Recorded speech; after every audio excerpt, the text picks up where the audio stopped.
What's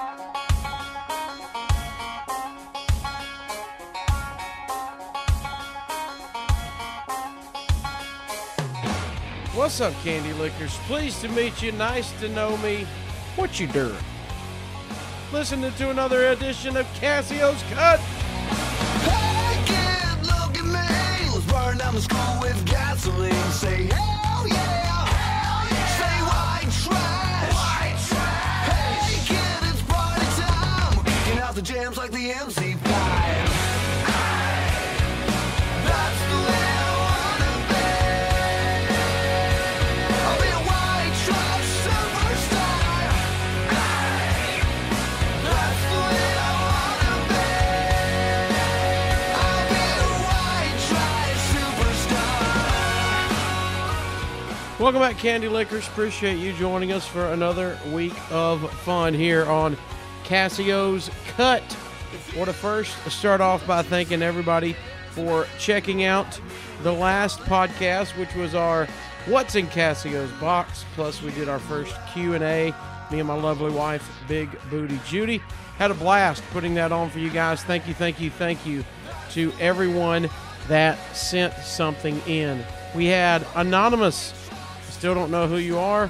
Whoever sent in the potato that said, "Eat me, Cassio." You know my love for potatoes, so I appreciate that greatly. I also want to thank Trinity Bishop from Brentwood, Tennessee. She sent in the Golden Girls t-shirt that says "Stay Golden," and reminded me that we do have females who listen to the show. I appreciate that, Trinity. I want to send a big thank you to Tanner from Villa Rica, Georgia. He sent in a box of video games. We had the Super Nintendo games the Nintendo 64 games. We had the WWF Warzone. We had WWF Attitude. And we had WCW versus NWO. Plus, we had the regular Nintendo wrestling games. We had the Steel Cage Challenge, WrestleMania. And then we also had WrestleMania, the regular WWF video game. So thank you for that, Tanner. Thank you for giving me an excuse to buy some more gaming systems for the man cave. I appreciate that. My wife, Big Booty Judy, does not. We want to thank DJ Horn from Montgomery, Alabama. DJ sent us the gentleman's set, sent us handkerchiefs and a shoehorn. Pocket squares to put in my suits. I'll be looking strong with that. I want to thank Tony Blevins from Loves Park, Illinois. Tony, believe, sent the pair of Crocs. I'm now in the Croc family. Not sure I need my shoehorn for my new Crocs, but I will, of course, wear the pocket squares with the Crocs when I'm not wearing the Golden Girls t-shirt as well. So thank you to everybody who sent something in. Thank you to everybody who sent a question in. I greatly, greatly appreciate that as well. Thanks to everybody who's donated to the Cassio Cut fundraiser. Of course, this is going on through the end of August 2019, and we are raising money for the Downtown Rescue Mission in Huntsville. What we're doing there is trying to buy flooring for some transitional housing that the homeless shelter here in Huntsville is putting together. They just acquired some transitional housing to help people who have graduated their one-year recovery program. They're trying to break the cycle of addiction and homelessness. They go through their one-year program, and now they need transitional housing as they work their way back into quote-unquote normal society. As they get back and get a job and get regular housing, they need this next step to kind of bridge the gap where they've got accountability, they've got some rent payments going on, and get used to living a normal life. Well, to make this project happen, a very expensive project, as you can imagine, the flooring needs to go in Huntsville, Alabama, and that flooring is going to cost $5,500, according to their estimates. And to make that happen, we partnered up with them. Everyone is pledging money, so I will shave my head if we hit the goal. That's right, I'm going to shave the head, the hair, the minimal hairs that I have left will be officially gone, and I'll be going with that slick look, my friends, and be joining the bald crew. And to do that, though, we've got to hit our goal by the end of August 2019. And as we record this, we are halfway through, and ironically, we're at 50% or just over of our goal. So we're right on park to hit it by the end of the month. I greatly thank everybody that's already sent in your donation. You can do that online. Go to Casio'sCut.com, find this episode, which is episode number 15 with Ron Funches, who we'll get to in just a minute.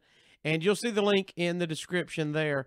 All you got to do is click it and donate online no matter where you are, and that would be greatly appreciated. Go to Casio'sCut.com, and you can check that out right there on the front, or you can go to therocket951.com if you're already a fan of my radio station in Huntsville. You can click it, and you'll see that tab, Casio's Cut tab, in the middle, shaving my head for the Downtown Rescue Mission Huntsville. I know a lot of you guys do not live in Huntsville, so I know that charity might not mean a lot to you, might not have a personal touch, but it is a rescue mission and giving back to charity. So if you're looking for somewhere to give, of course, it is a tax donation. You can write off on your taxes, so make sure if you're looking for something to give.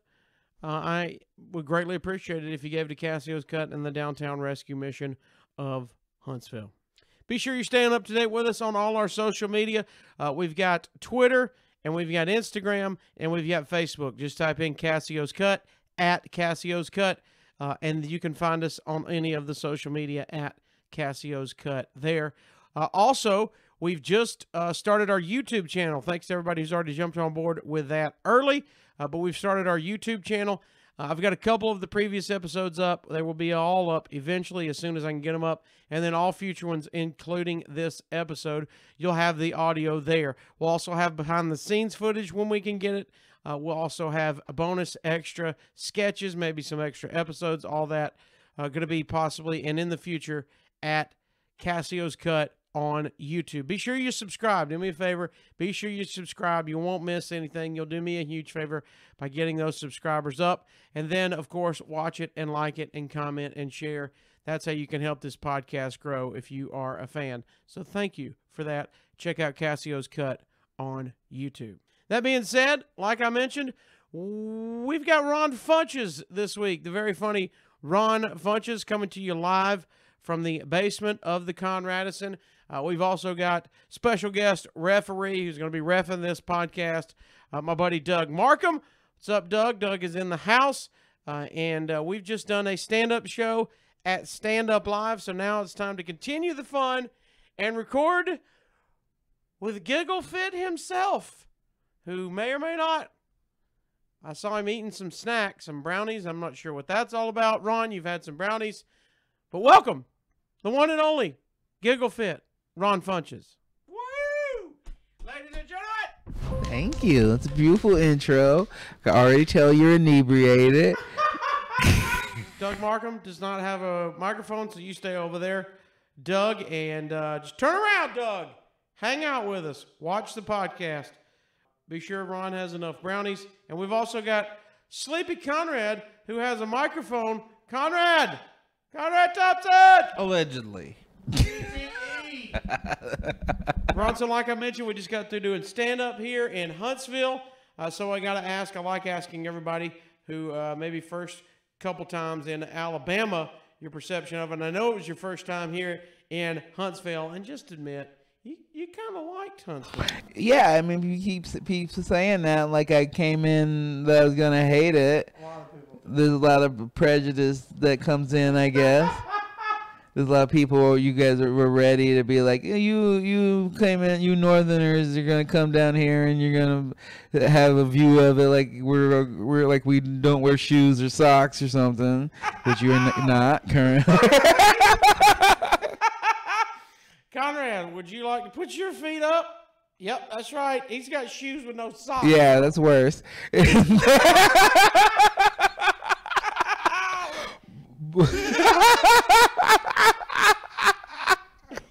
Conrad flips Ron off silently. But I love traveling everywhere, and I wanted to come out here. I wanted to come to Huntsville in particular because I knew that you guys were out here, and I thought that I could have some fun. And mostly, like, I wanted to bring my friends, Blair Saki, Gabe Dinger, and I'm trying to introduce the whole show, the whole 90-minute show of like, hey, this is this is the type of comedy I'm trying to put forward, and this is what I'm trying to show, and I want to just take it everywhere, and that includes the places that I don't normally go. And that's what I love about coming to a place like Huntsville, is that you go to New York, you go to LA, whatever, people, like, you might get a cool audience, but everybody's like, I could have seen any other thing. There's 10 other things I could have seen tonight. You come here, people are like, thank you for fucking coming. Thank you for being here. Thank you for making the trip, because some people don't come here. And that means a lot to me. That means a lot when I'm at the beginning of a career trying to build an audience, and I want them to be for everybody, you know? So you said something interesting there. You mentioned you're in the beginning of your career. So that's an interesting perception there. But we know you've been putting in work for years, for a few years now. And I think a lot of people maybe construe it overnight success for some people. But I think the normal public doesn't realize and see all the hard work before someone special finally hits television. Yeah, no, I've been doing stand-up. It's coming in, it's be 13 years in October. And but I still think that's pretty early, and so I kind of didn't break it down, you know, because I was like 6 years, 5 or 6 years before I was really getting paid for anything. And then I've been in LA now for about 6 years, and so I've been acting for 6 years as well now. And so, like, to me, that's, you know, that's new. That's being a newbie, you know.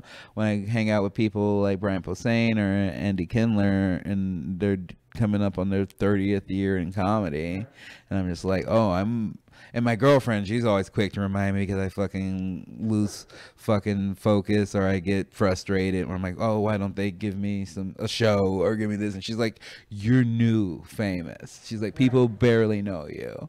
And I'm like, oh yeah, that's true. Like, some people know me, but it's new, and I just gotta keep building it. So you're from Portland, right? Yeah. So what makes you, a guy in Portland, get into stand-up comedy? Do you just kind of grow into it? You're the funny guy, you're maybe the class clown, and it just evolves? Or do you actually see somebody on TV and say, that's it, I want to do that? I mean, I grew up loving stand-up. My favorite, and I just grew up loving comedy. My favorite things to watch were always I Love Lucy, Carol Burnett Show, Mama's Family, and then I fell in love with, like, Mitch Hedberg. Were your parents watching that, or you just kind of found it on your own, kind of watched it yourself? My mom was real into it. My mom was a really big influence on me getting into comedy. And she was it was kind of the beginning of my comedy and my wrestling fandom, because she would take us to this place called Hollywood Video in Chicago, and me and my sister and my mom would all pick a video. And so usually I'd pick a stand-up tape, or I'd pick a wrestling tape. So I'd watch, you know, I go back and forth from watching some WCW pay-per-view I'd never seen before, or I'd watch Dave Chappelle, or, you know, Robin Harris or something, and just kind of learn. That was kind of the beginning of comedy for me. But as far as starting, it took me, you know, had a son when I was 19 years old, and it kind of went another way where I was like, I needed to fucking get a job. I need to buckle down. I was like a cashier at the time. So I was like, I went and got a job at a bank call center and was just answering people's credit card stuff. But then my son has autism, and he got diagnosed when he was 2, and it kind of just like tweaked my brain, where I was like, oh, like, he's different. Not only do I need a job, I need a fucking career. I need something that, in case that he can't work, you know, and if he needs to live with me forever, I need to own a home. And so it was like, I need to do something that I'm okay with starting at the bottom of, and that stand-up was the only thing that came to mind.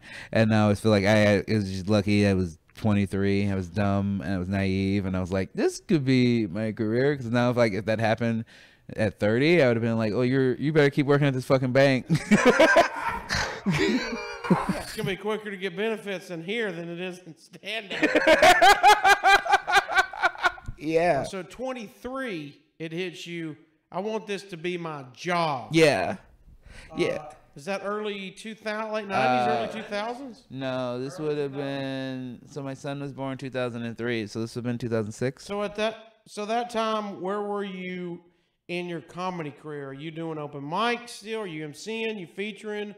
Where are you at in your comedy career? I'm doing opening mics, but In Portland. Yeah, in Portland, Oregon. But I knew quickly that I needed to start making money, and I needed to start getting out of open mics. So I just started working with some local headliners, and some of them were cool, and some of them were real horrible people. But it taught me.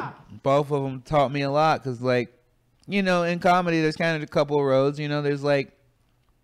There's a few roads. There's being a road dog, there's being, you know, TV stuff, there's doing whatever, but there's also this kind of like pirate organization of people who just setting up these bar shows. Yeah. And like they do the bar show that usually doesn't go well and they disappear, but they go and find another bar to trick into to be like, we can turn your business around. So I was doing that for a bit, doing a bunch of shows with people who did not expect there to be a show or whatever, and just following a headliner who was just mostly trying to just cheat on his wife, and but not with beautiful people, not even gore. You know, things happen, but these were some not attractive women, and it was every night, and it was just like, man, you got a problem. And he told us his parents were dead, but his parents were alive and well. Dead Conrads came back to life. The comedy world's a wild west. It's a weird ass job. It's one of the few jobs where you self-assign. You tell people you're a comedian. There's no real background check, so you could just be a fucking psychopath if you want to. You killed Conrad. Dead psychopath. Is he describing you, Conrad? Yeah. I mean, it could be a little bit, maybe.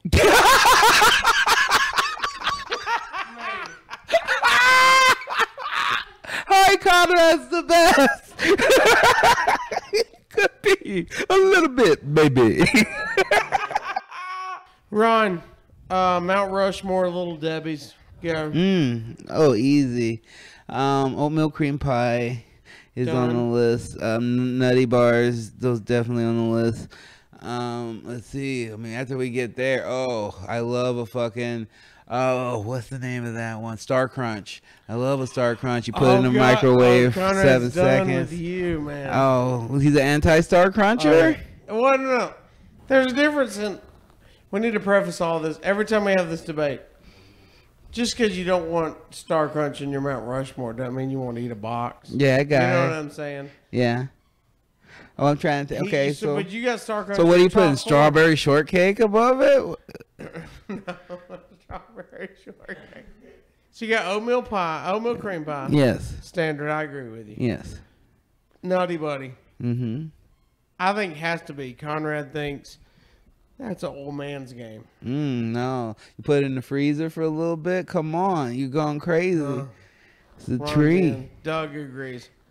Next, what about Swiss cake roll? Oh, Swiss cake roll would be probably what rounds it out for me. That'd be the last one on my list. So Yeah. Star Crunch and Swiss cake roll. Mm-hmm. Oh, Conrad's really mad over there. He gave you the flick off. Conrad, if we're taking Star Crunch out of the top Mount Rushmore, what are we replacing it with? Go, tell him. Tell him. Fudge round. Fudge round.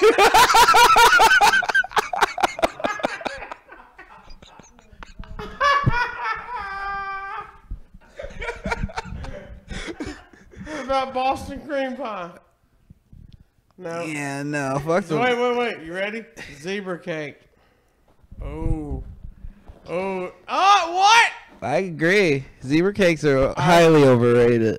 They Overrated. got, they So got let me a ask you waxy. this. They have a waxy consistency. Let me ask you this: the Christmas trees, though. Yeah, That's yeah. a zebra cake with basically some, confetti dropped on. Yeah, but it's just whimsical. But it's not. That's a seasonal. It's a seasonal So you're saying tree. it's not out. It's not in.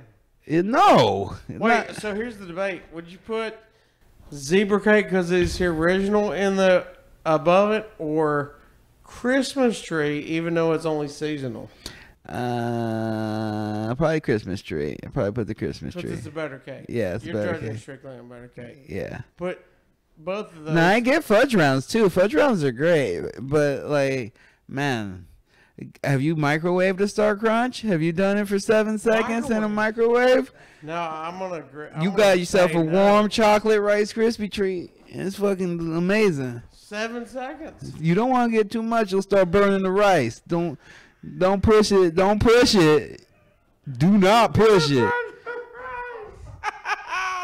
But 7 seconds. I've done the testing. Really? 7 is the good Fork amount. and knife? Yeah. Oh yeah. Or is A it little like a fork and good knife. shoot- No, it gets fork and gooey. knife? You gonna get messy. I feel like I'll get injured if I don't have a fork and knife. Like, I feel like it's coming out hot. Oh, it's coming. Yeah, it is. I need a fork and knife for less injury. Yes, you don't But get it's the gonna burn burn. your mouth, Yeah. but- Oh yeah, but it's bad. Star Crunch for 7 seconds. Put it in the microwave. Try it. So It'll- see, our buddy Doug's here.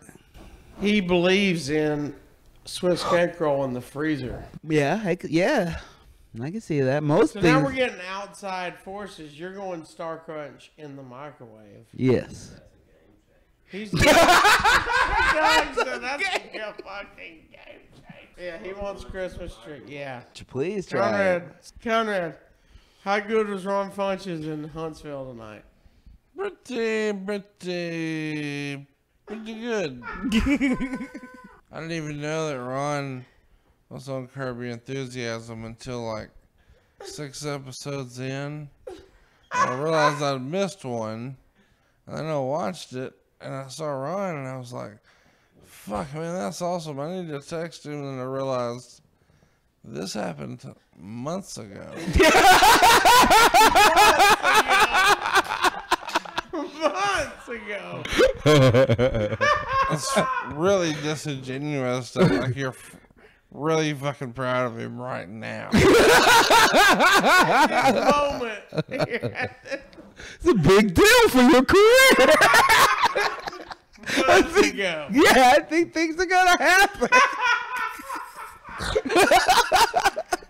Hey man, I just want to tell you, you're probably going to get a big role in a television show. Oh, that was months ago. Okay, sorry.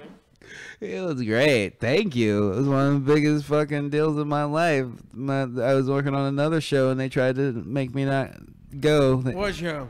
I was on a show called Powerless, Yeah. and You told him you had an offer? I told them that I needed a day off to go do Curb, and I wasn't booked that day either. Anyway, and they were like, "Well, we need you on hold just in case," and I was like, "No, like." I know This I is was my off. dream, you know. Yeah. I'm gonna go do Curb. You guys need to figure it out.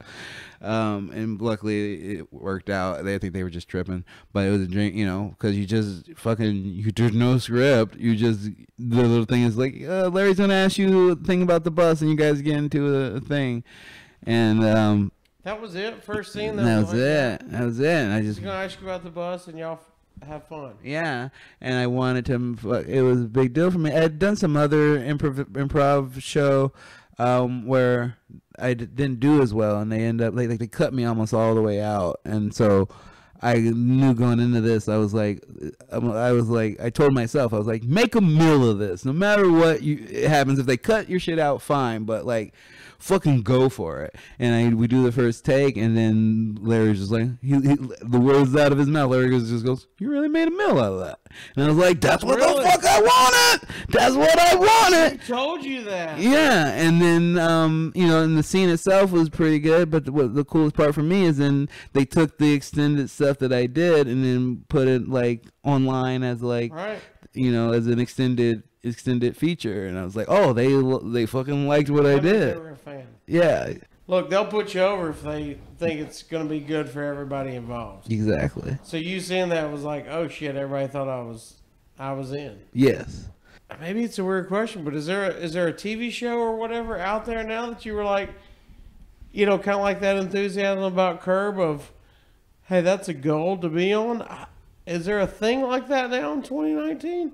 Yeah, it's Especially crazy, your right? career. Yeah, not really. Mostly, it's just about like trying to find some things that are my own, you know. And that's what a big part of me and my podcast. Is why I love doing my podcast, Getting Better. Is just because I like the theme of it. I like talking to people about them getting better at their craft and getting better at life in general. And I just wanted a place that I could bring people back to my home instead of constantly guesting and helping other people's worlds, you know, Right. and then coming back and not, you know, having a little money and a little fan recognition, but not much more than that to show for it, you know. And so I'm kind of looking for that now in bigger things. Like I want to, I'm gonna be hosting a game show soon, and I've been writing a show about my son and I for a long time, and so I'm just kind of looking for those type of opportunities. And if anything else that pops up, I'm always interested in. I almost got a job working on the Big Show, and that was interesting, but that fell through. But it's just, you know, so that's kind of how I look at it, is like things kind of like pop up, and I just try to take advantage of them when they do. And other than that, just live my life in a way where I can, you know, I work hard at enough different things so that, like, oh, if my stand up, I can come bring my friends and stuff, and we can come here. Like, we can come here, and like me bringing them and myself, like, we're not really profiting that much. But I think overall, it's very, very helpful to come out here and build a fan base. And so that when I do have a show, when I do have things, like, I have people who are like, no, I not only have I seen this guy before, I've met him, you know, Right. you know, I know he's We've funny. been in the trenches together. Exactly. We're in different trenches now, but Yeah. I've been in the trenches with him. I know it works. I know he's got my back. Yeah. And then you go on the show, and so you kind of live that together. Exactly. Conrad, what do you think, man?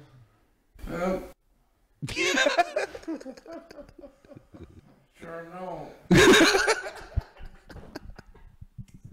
Conrad, top 3 acts you've seen at Stand Up Live Huntsville. Go now. Ron Funches. Yep, Ron Funches. And second place? Ron Funches. And if we're going for third, who are we going for? Ron Funches. The pause. The pause is what's so. That means you were close to somebody. Yeah, on so, third. yeah. Somebody got honorable mention. Third place, he's like, I don't know if I can say him 3 times. That might be pushing it. But we'll see. Connor, who was fourth? He just shook his head.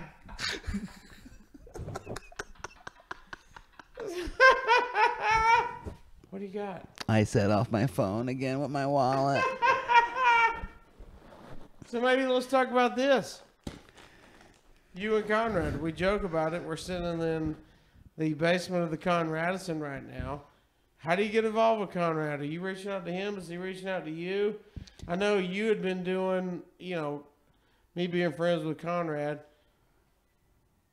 All throughout your career, you've been doing wrestling, quote unquote, you know, wrestling jokes here and there. So it was like, oh, he's a wrestling fan.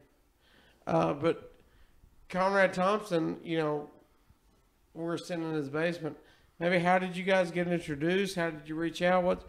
What's starting all this right here? Conrad I mean, I think first part was that I was listening to the podcast. I was listening to Bruce's podcast, something How Russell. do you get intro to it? Let's ask that. I just think maybe Sports Illustrated had done an article about Yep. it, something about that, where they just were just talking about the best sports podcast, Right. and it was a wrestling podcast, and I wasn't really listening to that many. I didn't really like ones that I like Sam Roberts and stuff, but like other than that, I didn't really like any ones that cover current product. Right. But then listening to like Bruce and Conrad just kind of tell these old stories about It's like totally different. yeah, Bret Hart or the people who I like, Owen Hart, or just people who I grew up loving. It was just really fun to listen to, and I don't remember how we met or introduced, but I just know that like I followed him online, he followed me back, and then he was talking about doing some of the live shows, and I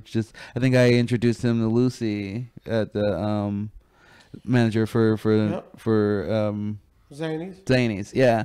So y'all just kind of mutually connected? Yeah, it's immediately Lucy? connected, and he's talking about a thing, and I knew, I talked to Lucy, and I was like, hey, like, you know, I thought that it would be a good market, especially in Nashville or wherever at the time. Like, yeah, you could definitely sell out these clubs, you know? And so I just think I just linked them up together, and at least that's what I remember. I don't know if that's 100% true or not, but Conrad, what do you think, man? you backed me up. Conrad, Yeah. you back him up? Say yeah. Yeah. Thumbs up, yeah. Yeah. You're Yeah. not And so other than that, we just been, just talk about wrestling and hanging out. And then he asked me to do the first Starcast, and we just been friends ever since. Conrad, what's your best match of SummerSlam? Probably Charlotte and Trish Stratus. You thought it was over the top? That was the best. Out of 5 stars, how many out of 10 would you give the Charlotte Flair match? 74. Probably match of the night for SummerSlam, right? Match of the Millennium. Since Millennium. Since this airs just after SummerSlam, and you know how big SummerSlam was, Conrad, because you watched all the story leads into it. What'd you think about that Finn Balor finish, Conrad? Yeah. Cool.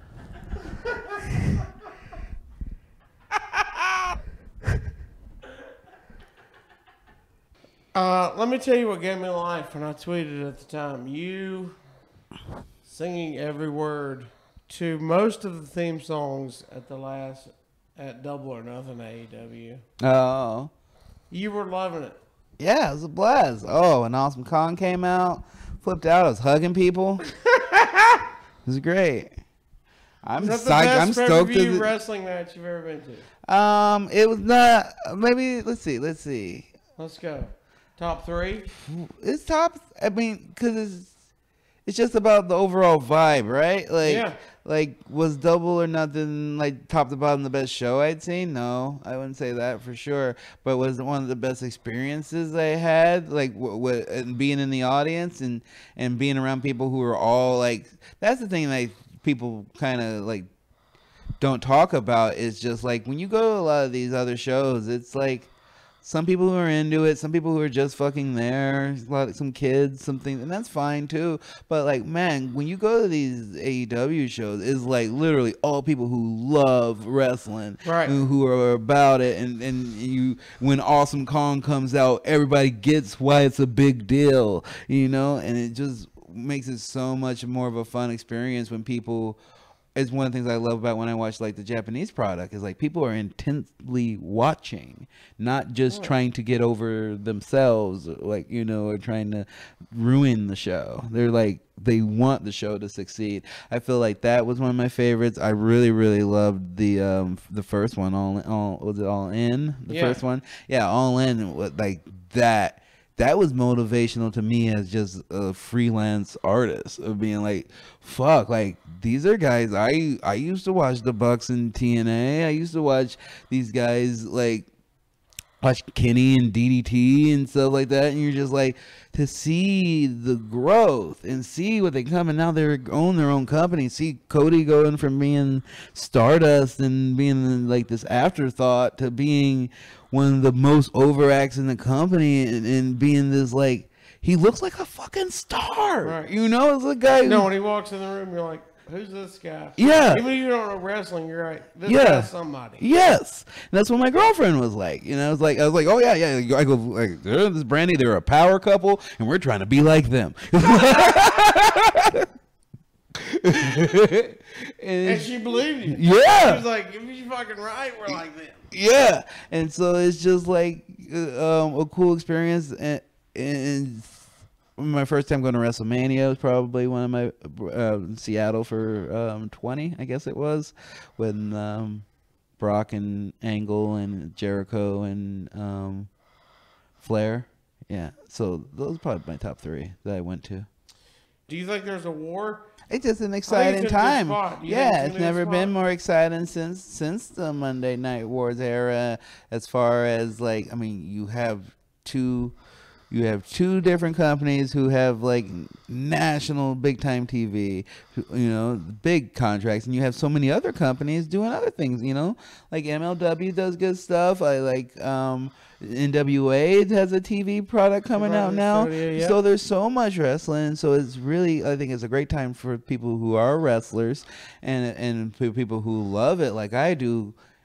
the best thing I can get is options and choice. I love it because for a long time it just felt like I had to watch the WWE because I had to, and even when I wasn't enjoying it sometimes. And these are sometimes very personal things, but I've talked about it. Like, you know, I have a son who is, you know, I don't consider him disabled, but by the definition, he has a disability. Right. And you deal with things like, when I go back and think of things like Eugene and stuff, I'm like, that's like garbage. And it's all like, especially when you go back and you do listen to the podcast and you go like, oh, there was a real Eugene and they made a joke out of it. They made a character out of it. And it's like, and that's somebody I want to give my money to? Not necessarily. It doesn't mean that I'm always going to be that sensitive about it, but it does give me a chance when I go, okay, here's another company that is like partnering with a place that helps people with autism and brings stuff like that. And it's just like, well, you know, I might change my mind. I might go back. I might go with forth. I might be like, oh, I just love Ricochet. I just love fucking Trevor Lee. So I'll watch wherever they are. But if I get a choice and be like, oh, I can support with my money, I can pick a place that I think I might like their values a little bit more, then I will do that, you know? It's a good thing. It's a positive. It's just options. It's just choice. I will never not be a WWE fan because like that's what I grew up on and that's what I love. But I haven't watched like the reasons why I didn't know who AJ Styles was fighting because I haven't watched WWE in like 2 months. Like I just been watching the G1 because. And it's been helpful for me because I'm like, I think I was getting really kind of too close to it because I loved it so much. And I was like, oh, maybe somebody will give me a job or something. And I was like, oh, I just should really focus on my comedy and my career. Right.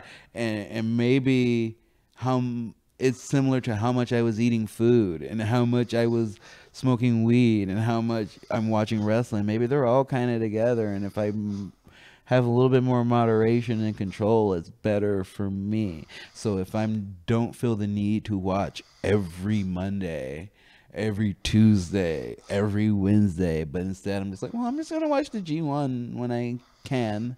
I'll just catch up as I can. It's kind of makes me feel better. I don't know if that's like weird, but it just at least makes me less stressed as I'm like, instead of trying to keep up with everything. Conrad, what do you think?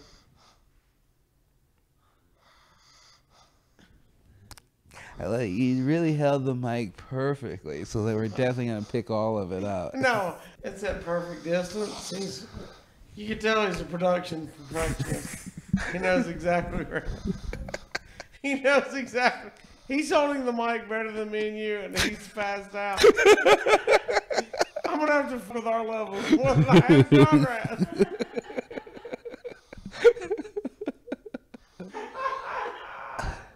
It's also just a good indicator where you're like, oh, wait, I'm getting too much of a soapbox here. There's a guy snoring directly next to me. I'd like to deliver. That's Conrad.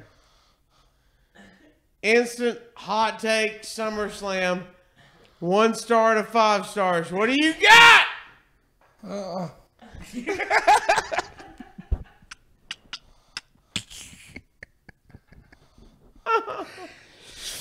Oh, that's fun.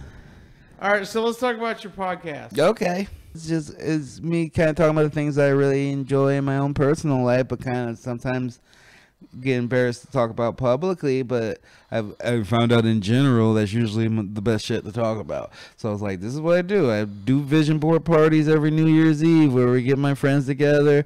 People that we know. X-Pac, he comes, he came last New Year's Eve and hopefully he'll come this one, where we just write our goals out for what we want to accomplish for the year, and we still get faded, we have fun, but it's like real positive, and it kind of starts the year off right of like, this is what I'm trying to do. And not only that, I was brave enough to talk about it in front of my friends, and it's just been. Well, when did you get that mindset of that's what I'm going to share? I want to be that guy. That vulnerable part. Probably just a few years ago when I noticed that it was working, and I was like, oh, I'm setting goals and they're happening. And I was like, oh, so even if people make fun of me for it, it's working. So Your who, personal life is working. yeah, so who You might as well cares? share it and see who buys in. Who buys in? And if you don't buy in, I probably don't fucks with you. So it's fine.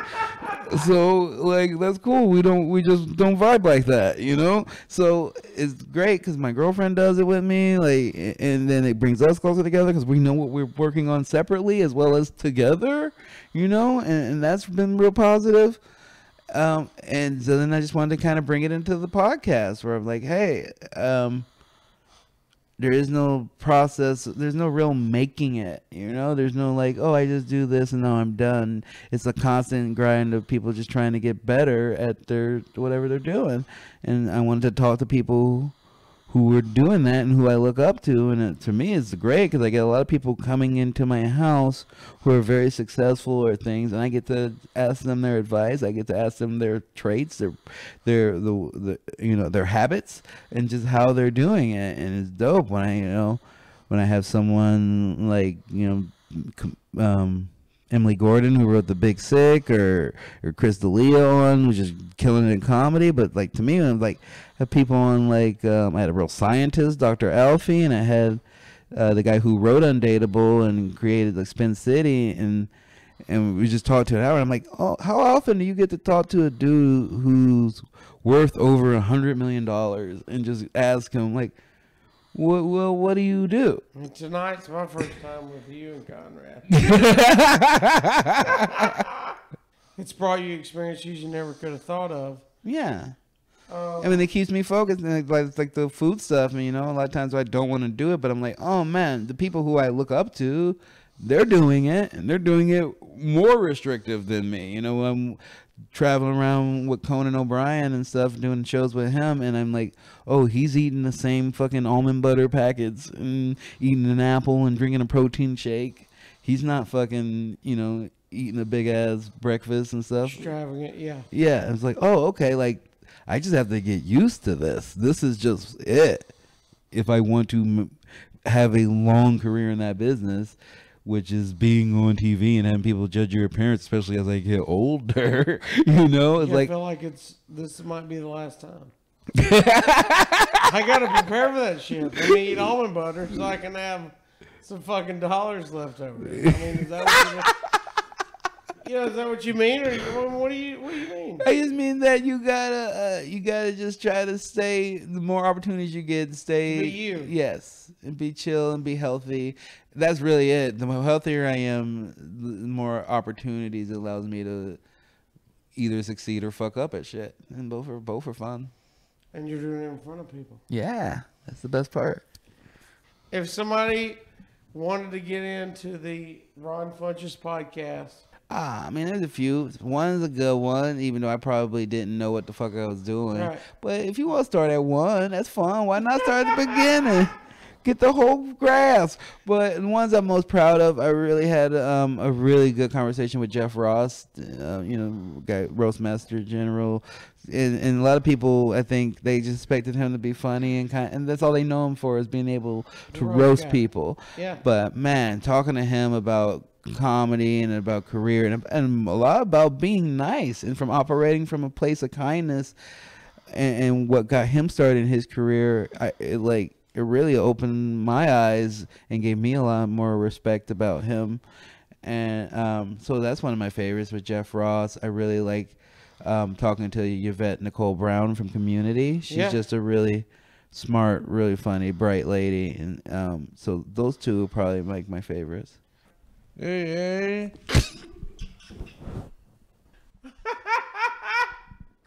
Ron, you're on a desert island. Okay. You got 3 musical albums to listen to. Okay. What do you got? I have probably the Fugees' The Score. Okay. I have Outkast's AT-Aliens. And then I have probably I pick a greatest hits album of the Cranberries. The Cranberries. I love the Cranberries. Talk about a goddamn curveball. That's who I- Cassio's Cut. You're on a stranded island. Yeah. And the third is Cranberries. Yeah. 'Cause if I'm gonna be there, I'm gonna be lingering.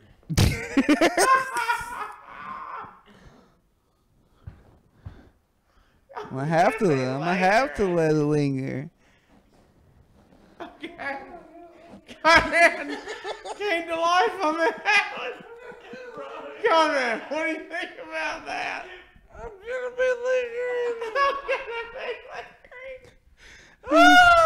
You know I'm such a fool for you.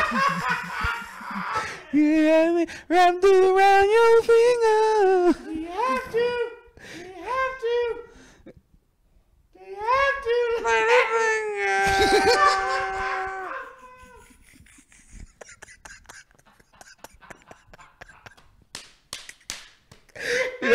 You're not beating that. I'm so thirsty. I'm so thirsty. I could die. Am I taking you home, Ron? Yeah, please.